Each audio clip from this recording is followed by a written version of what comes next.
Today we are heading up into the Rocky Mountains to a haunted town called Central City. Here, there are many ghost stories of all kinds ranging over 100 years.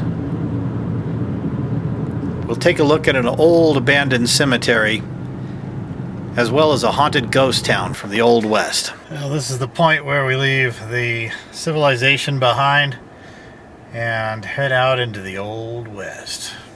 Of course, I like to call it the haunted Old West. Just beyond this traffic light right here. That's where we head up into the mountains. Civilization is behind us. So let's go see what's beyond the edge of the mountains. And we're going to take one special visit inside the Teller house and see the mysterious face on the barroom floor. This is Central City. Just driving in now. They have bunting, which is really cool. I really like bunting. Actually, I'm down kind of by Blackhawk. That's the street that goes down to the casinos, the big ones. This up here is kind of leading us up the hill to Central City.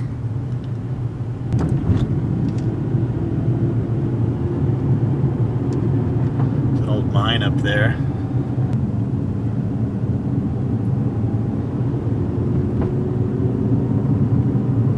Little beds and breakfast places.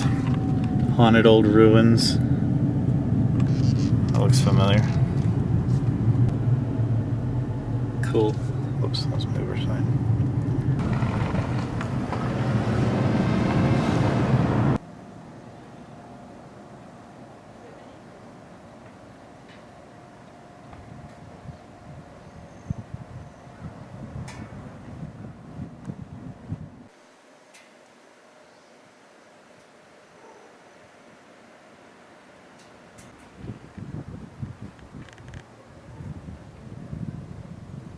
So this is the back of the Central City Opera House. It's a lot nicer looking now than it was back in the day. This was all dirt 100 years ago. And there's been some people that were got in fights out here. Some gunfights. I guess people got shot and died kind of like right out here. I'm guessing they probably came out through this door here.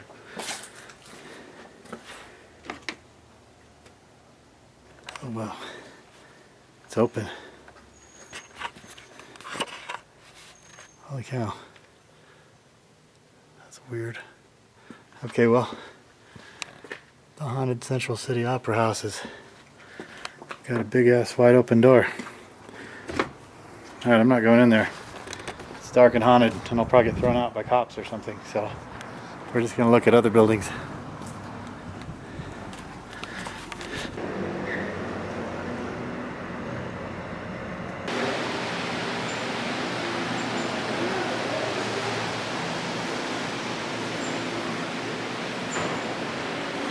There's a ghost in the clock. No, it's just me. My reflection.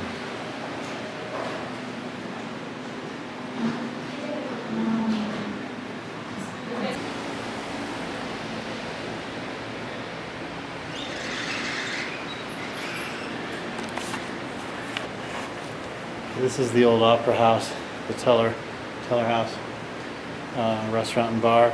We saw the face on the barroom floor. There's people eating, so I didn't want to talk and scare them, but that's it's kind of a haunted part of the bar and the hotel. It's pretty scary. This is a very historic place. There's a lot going on here. This place is very old. It's over 100 years old, and there are a lot of ghosts in here. It's Gilpin County though, so there's a lot of ghosts pretty much everywhere. Yeah, what we're looking at here, some genuine vintage furniture, little artifacts from back in the day. But yeah, this place is definitely haunted. You can feel some spirit energy in here. It's got a creep factor of about 9, but it's not all dark and scary. You know, it's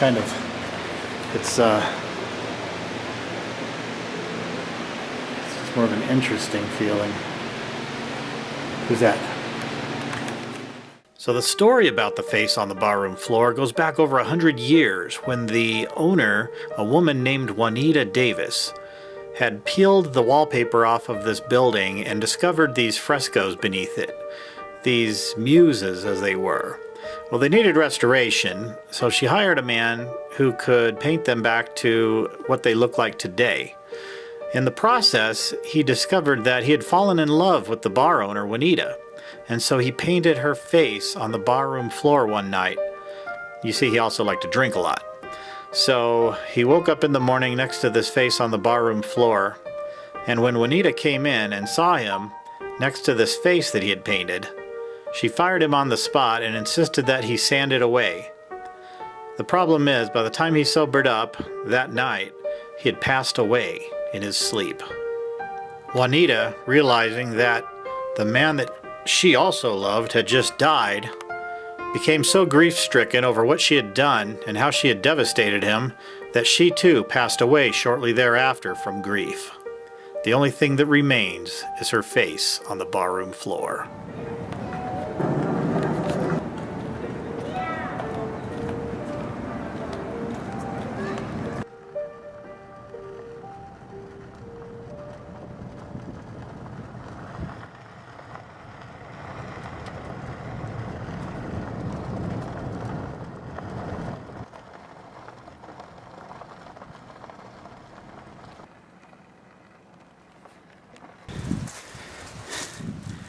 Well, looks like I did it again. I wrote the same song. No, I didn't. I got lost in the woods again. It's kind of neat though. I mean, these are particularly nice woods. A little creek over here. Thought maybe I'd take a look at that.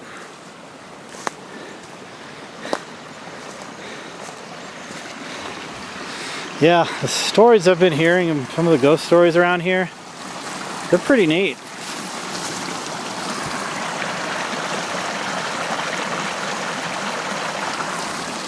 This is a pretty haunted place.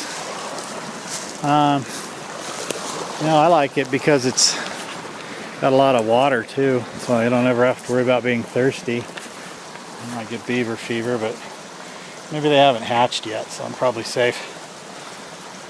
But yeah, this is the woods. I'm out here, lost in the mountains, looking for a cemetery.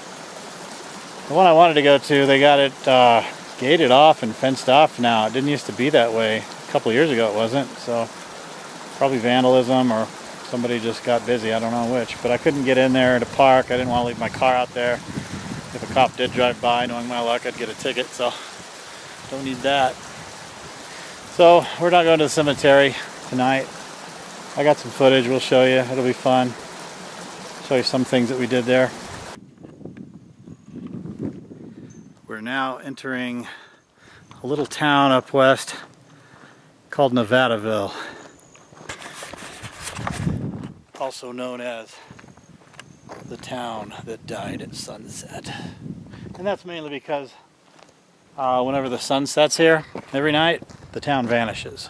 It just disappears like a ghost. And if you happen to be in the town when it vanishes, you get teleported back to like the 1800s. And when the town comes back the next morning, you're not here. That's not true, I just made that up. But it's a really cool story. This is an old building. There's another old building.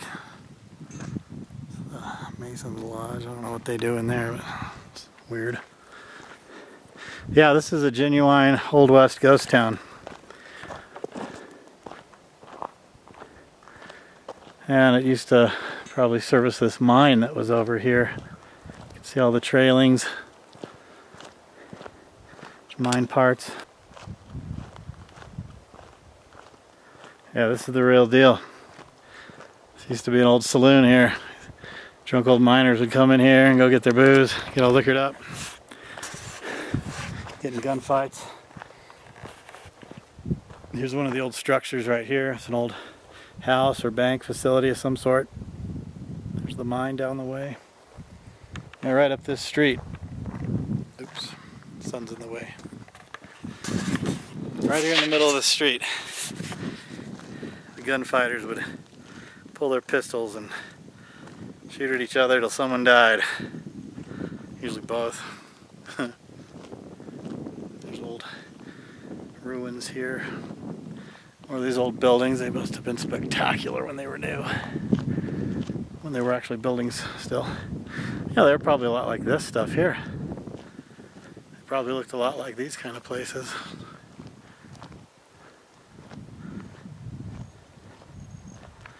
Anyway, yeah, they're haunted.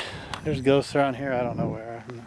Can't go in any of these buildings. I don't know anybody, but I know it was here, so I wanted to grab a couple of shots while I was up this way. Good altitude. It's a pretty cool old ghost town. This is the Old West. This is where it really happened. Right here. In Nevadaville, Colorado. I like the town that died at sunset. Sounds way more cool.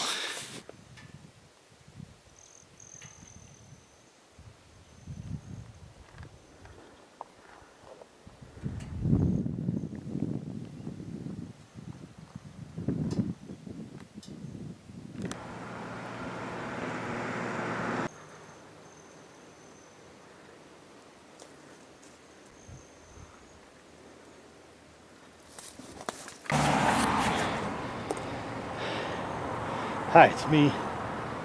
Out here exploring. Found this old abandoned haunted cave. At least I assume it's haunted because it looks it. Yeah, these are the kind of caves. You know, it's spring. The bears are coming out of hibernation, so there's a lot of those around. They're popping out like Jiffy Pop. But you know, I'm okay. I brought my survival knife in case I get any bears attacking me. I'm good to go. So, you know, I also brought some froyo. It's not for me. It's just in case there's a bear. I can throw it like a froyo grenade, and you know, they're gonna be like, "Oh, cherry cheesecake with chocolate chips. Ooh, it's better than a tall, fat white guy."